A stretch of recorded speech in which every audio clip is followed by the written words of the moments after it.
Welcome to Minority Focus. I'm your host, Jimmy Moore. We've got a really good show for you today.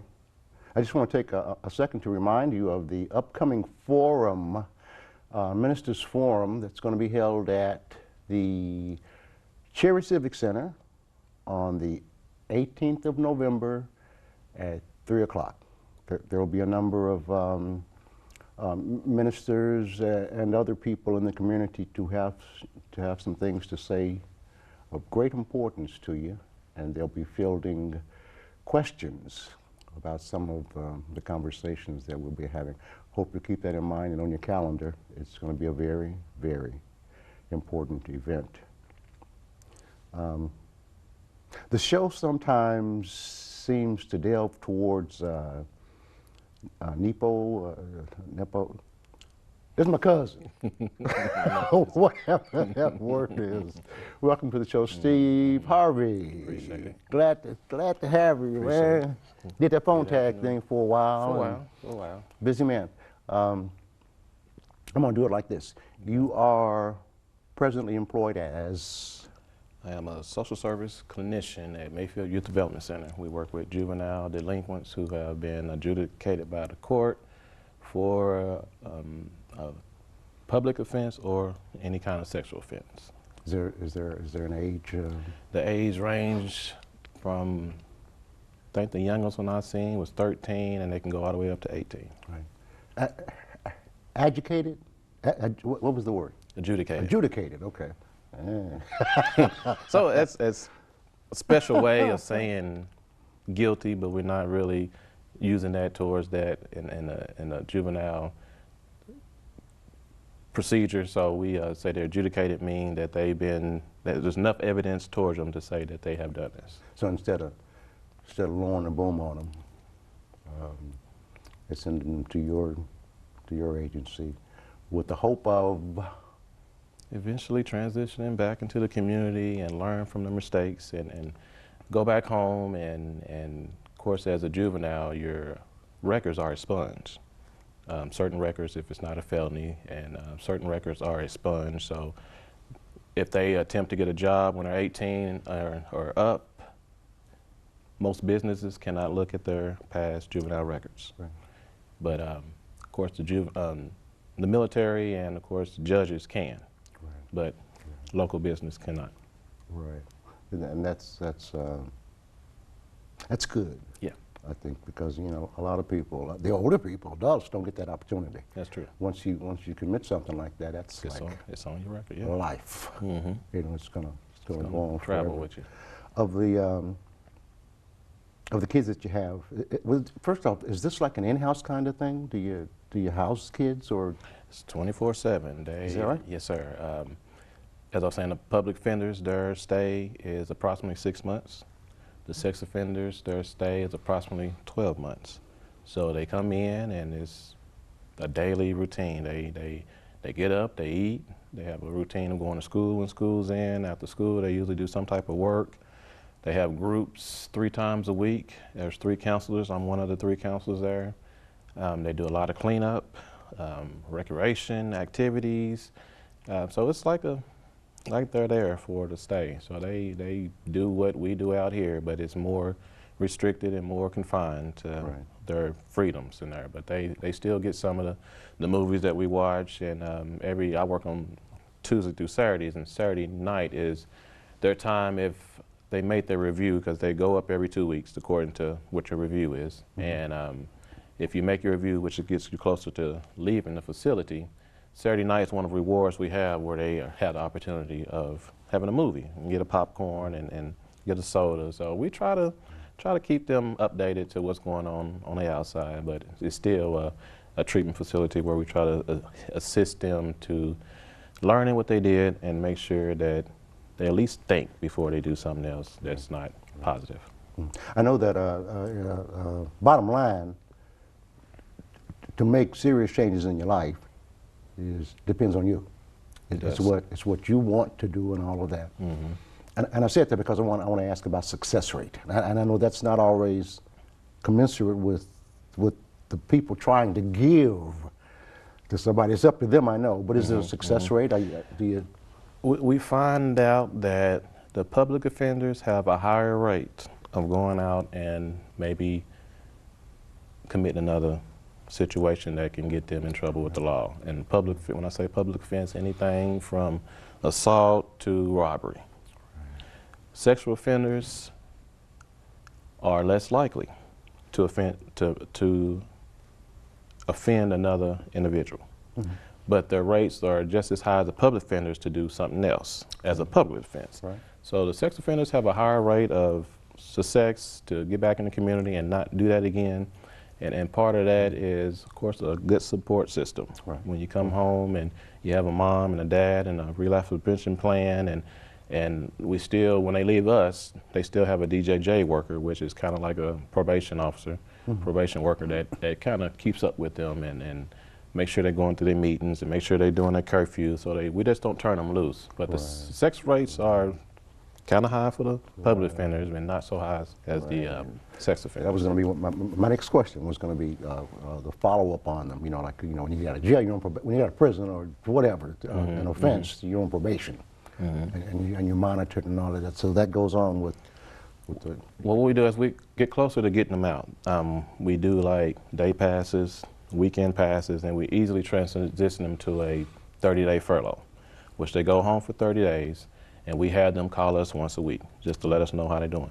So if they, within those 30 days, they do what they need to do, they're done with our facility itself, but they still see the probation officer. So as far as measuring their follow-up, I usually get calls from some of the guys who's been there for years. I've had a call maybe a few months ago about a guy who was there maybe 3 years ago. Called to tell me that he's living in Texas, he's married, has a good business. So you do see those who get out and they do make great choices. And then there's also the opportunities where we hear that someone is back in trouble. He's in another facility, or he didn't make his probation, or he didn't do what he needs to do to follow the rules, and they're back in trouble. So we see it both ways. Right. So we per se as a facility don't keep up with the follow-up. But we do have ears, and we do know that when you make an impact in somebody's life, they do sometimes call and just let us know how they're doing.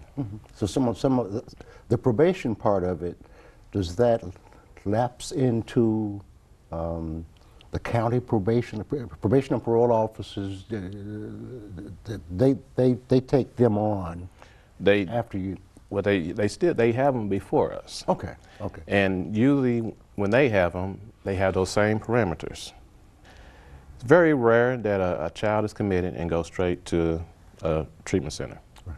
Sometimes that they'll be on probation in the home, and if they don't follow those guidelines and those rules, then it's like, okay, you jeopardize or you violate your probation, so we're going to send you to the next level, which is a center like us. You see a lot of TV shows, you read in the news, you hear on the news about people that the justice system, in essence, determines this person don't need to be in public no more. They need to be put away forever, because, you know, from what we've seen, the testing that's been done, the people who've studied them, et cetera, there's no change here. This person is evil, and they're going to harm society if they're in it. You ever meet a kid like that? I don't think I've met a kid that I don't feel like had an opportunity to change. I think that anybody in this world, as long as you're breathing, you got an opportunity to change. Oh, yes. Now, it may not look good when they left the facility. I mean, you may see some behaviors that make you wonder, but sometimes as myself and you and anybody else, we've made some mistakes in our lives, and it takes some extreme measures to get us back on track, some less. But I haven't met a kid that I just didn't think wouldn't make it at all. But of course, there's some I worry about and wonder about. But I try to not give up completely, because as long as you're living, you still got an opportunity to make changes. Right. I wonder if sometimes the reason for deciding on those adults that I was talking about is because they never had the opportunity to look at, be part of any kind of program that would help them, you know, to change. So maybe your organization is catching them, or they're getting caught and then getting sent to your facility to help try to steer them towards. The older they get, tougher they are. The older they are, the tougher they are. I think you can get set in your ways. I think the younger ones you can still shape and mold. Ones we get that are 17, 18-year-old, they're kind of set in their ways, and what we try to do is try to assist them in maybe getting their GED. A lot of these kids come in and their reading level are second, third, fourth, fifth grade level, and they're 17, 18. So we try to give them tools that they can use to at least make a good choice to have some type of access to the community where they can be productive. Right. I know sometimes these kids feel like if they're not productive to the community, therefore let's continue to do what I've been doing. And kids come in and they get their GED, you see that they've made an accomplishment that makes them happy, makes them feel successful, and that helps them to see, okay, that maybe I can do something, maybe I can go to trade school. And we try to give them opportunities to see way past what they saw themselves before they got there. And some of these kids just need that extra push, that extra guidance, just to let them know that you can do this. You can go to school. You can go to vocational school. You can go get a job. You can learn these skills, and we just try to teach these guys to know that this is not it. Any arrangements made for, in a case where you see, and you pretty much know, that kid is not going to go back into an environment that's going to be helpful to them? How do you work that? What do you do with that? That's rough, because we know that sometimes we get them a certain way. They got a certain routine. They know what's expected of them. There's certain rules and guidelines. They know what's going to happen next. I had an individual who told me, I like being here because I know what's going to happen next. And I was like, well, this can't be your life. Right. I understand, I hear you saying you like the structure, but you got to progress and go out into the community.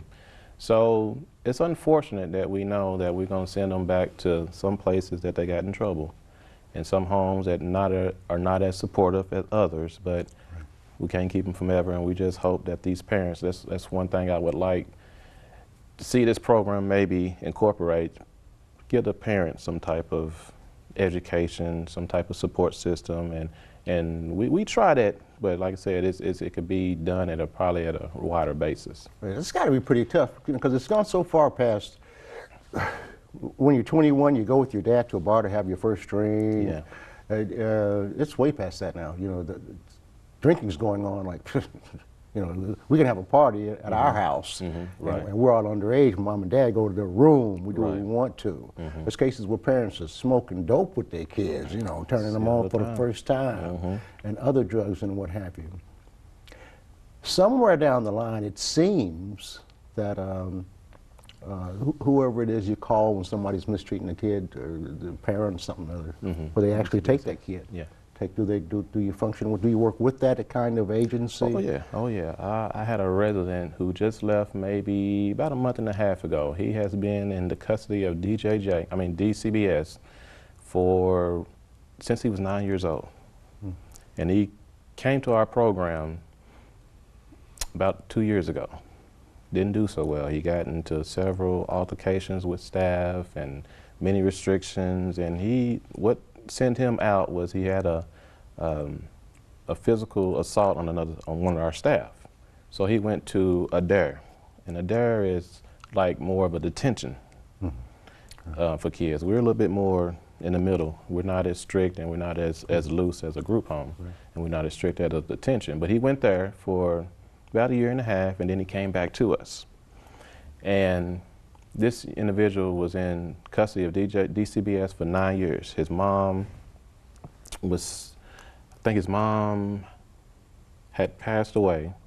His dad, he didn't have any contact with him. Dad was an alcoholic living in, I think, Mississippi, if I'm not mistaken. Right. So he had nobody but DCBS. And DCBS was like his parents. And, but the great thing about him, unless you know that sometimes when you don't have that support at home, when you don't have a mom or a father or grandparents that can support you, he left us about a month and a half ago. He went to Bowling Green Group Home. This individual, he got his high school diploma. He's supposed to be going to start West Kentucky in January. He's a smart individual. He has some issues like we all, but he has an opportunity to not let his past haunt him from his future. Right. People talk about tough love. Some strictness is necessary in order to, if there's no punishment for what you do that's bad or wrong, you do it again. I went to Riverview School in Hickman, Kentucky, and there was a professor there named A.W. Green. And at every gathering that we had at the school, he never failed in talking about disciplining kids. Professor Green would say, if your kids misbehave, you take them in the cloakroom and beat the hell out of them. Take them in the cloakroom and beat the hell out of them. You know, that was his profound belief. I'm getting into an area, I think, that may put you somewhat at ease, but I often speak or talk with people about spanking and you know, Steve, man, I don't know about this 1, 2, 3 business. I don't know about time out. You know what I'm saying? Right.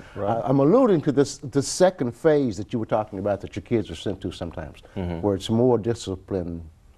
If they don't succeed at our program. If they do, either they go home or to a less structured program. Right. But in that program where there is discipline, I'm watching TV and I'm seeing this upcoming program, I think next week sometime, where kids are taken into a prison. Beyond Scales Track. They don't just walk through. Right. I mean, they're like one-on-one, face-to-face with people, and not in a room with television cameras and what have you. Right. You know, they're walking down the halls, the corridors of these things, and little boys are crying, saying, "I don't want to come in here," you know, and I'm sorry, and all of that. Most of the kids out here in society will never see anything like that. So that kind of discipline, it's got to be. You've got to have some kind of discipline in place, I think. Well, let me tell you something about boot camps and that type of discipline you kind of alluding to. Research say that those camps are not as successful as people may think. Is that right? The scare technique, the fear technique. Even if you look at beyond Scare Straight, you still see a couple of those kids who do good for a little bit and then they go back into do it anyway. So what you need to do is try to teach them skills. Teach them skills, not scare them, but teach them skills where they can succeed, and not only them, but the people that are around them, helping them, teach them skills so it can be a process where they're working together. So I'm not so big on the scary techniques, but I'm not against spankings. Okay, I grew up on spankings, but there's a difference in spanking and there's a difference in beating a child, and there's that's the discrepancy. I don't think there's any problem with spanking your kid, but as far as leaving bruises and intentionally physically harm, that's a pretty extreme. Yeah. So some kids you can use timeout and it works just as good as spankings. Some individuals you got to be a little bit, like you said, more tough love.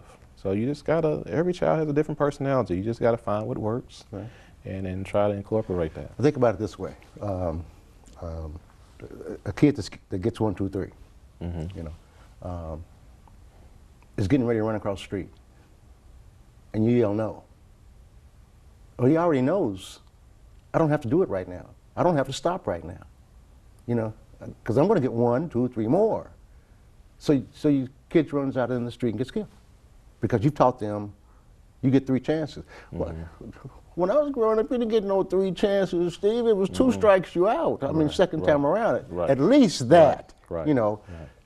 Time out in your room where there's a computer and cell phone and TV, refrigerator, the whole that ain't gonna happen, man. No, so I think people are being. My daughter says she can remember on one hand the times I spanked her when she was growing up. I don't think I ever got my son. He says I did once or twice. My middle daughter, poor thing. But it was a useful tool. And like you said, within limitations, don't break nobody's skin. Don't take your fist and punch nobody in the face. My mom and Bess used to say, the Lord made your rear extremity for that. And that's where you do it. And that's the only place I ever got it was back here, you know, and for a purpose, because you can smoke it, get it nice and toasty and red or whatever, and in a matter of minutes, it's going to be okay. But the lessons start, because you don't forget what was happening. That's right. Or what happened to you. Beat them kids. Beat Don't believe in bleeding. Don't believe What in kind of beating. disciplinary measures do you have? Anything in particular? Like at quiet out rooms? I mean, We do have a room where if someone is extreme, it mimics an adult prison cell. It mimics that. It's a toilet in there, a sink, and a bed. And very rare do we have to put somebody in there. Now, if we do, since I've been there 5 years and maybe 11 months, we put one child in there where we had to close the door. He had gotten into a fight with a kid, was extremely aggressive, and had to keep him in there for a night before we had to get transportation to come get him and take him to a more strict facility. But usually if a child is just trying to push the limits and see how far they can go, we can put them in that room and keep the door open and usually have somebody sitting there beside them kind of monitor them. And that kind of get their attention. Nobody wants to be put in that room. So we have that. We have restrictions where staff will write on paperwork taking away privileges.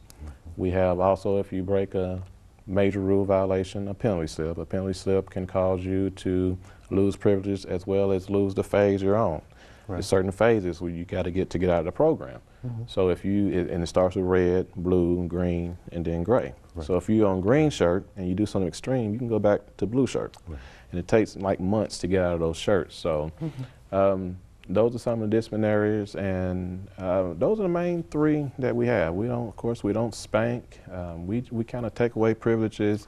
And when you got in a facility where you have less privileges, the last thing you want to be taken is the privileges that you have. So that kind of get their attention. And we have staff watching them 24/7 everywhere they go. And so we don't see as much extreme behavior, maybe talking and doing things without permission that we see most of, but there's a way of taking care of that. And we don't have any, we got a nice group of kids right now who are not as extreme than maybe 2 years ago when I was there. And so it's pretty peaceful.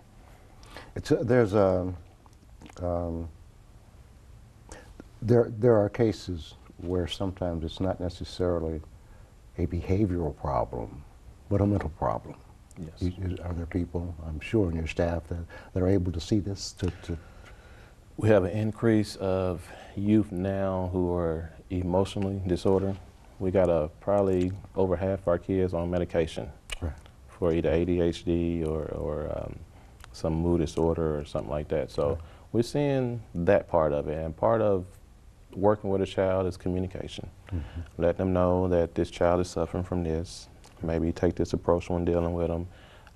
As a counselor, I try to share some tips and bits to help them, especially if a child comes from a home that they've been yelled at or someone been in their face, kind of take a different approach. So we do see a lot of mentally challenged people as far as medication taken for different kind of disorders. Right, as it is out here, when people are found to be of that nature, then particular things are done with them. So true with the kids. Steve Harvey. Yes, sir. Paducah Tillman High School football star once upon a time. I knew that. Never got to see you play. See, I played at Fulton County. I think I started everything. I think I was the first one, you know, to hit the gridiron. You started everything, huh? I think I was. Was I? Was I the first one in our family to play football? That I know of. Yeah. Yes. But anyway, a lot of the younger people that came along that played, and I heard a lot about you. I know that you contributed greatly to the program. And sometimes a start like that is what it takes to motivate you to move forward. Right. Yeah, stumble here, stumble there, Jimmy Moore, and you know, but keep going forward. You've been blessed to have a number of things, you know, happen in your life. I know that had to have been a wonderful experience, and even more wonderful now that the Lord has led you to the ministry, and you now are the pastor of Oak Grove Missionary Baptist Church in Kelville, Kentucky. Oak Grove, Michigan. I've been assistant pastoring there since it's been a year this month.